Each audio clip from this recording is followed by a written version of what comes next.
So standard இப்போ நம்ம வருவோம். சோ ஸ்டாண்டர்ட் பிரகாரம் எவ்வளவு லெவலுக்குள்ள இருக்கணும் அப்படின்றத நம்ம பார்ப்போம். சோ ஃபார் வந்து பாத்தீங்கன்னா ட்ரிங்கிங் வாட்டர் EPA சென்ஸ் என்னன்னா என்விரான்மெண்டல் ப்ரொடெக்ஷன் ஏஜென்சி, அதாவது யூஎஸ்ல ஃபாலோ பண்ற ஒரு ஸ்டாண்டர்ட் இது.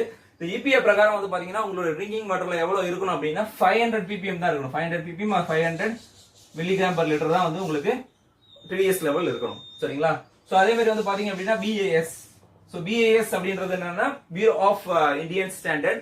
சோ பியூரோ ஆஃப் இந்தியன் ஸ்டாண்டர்ட்ல வந்து பாத்தீங்கன்னா லிமிட் என்னன்னா அதுவும் வந்து 500 ppm or 500 milligram per litre தான் உங்களுடைய ட்ரிங்கிங் வாட்டர்ல இருக்கணும் அப்படின்னு சொல்லி சொல்றாங்க. So that is acceptable limit. Okay.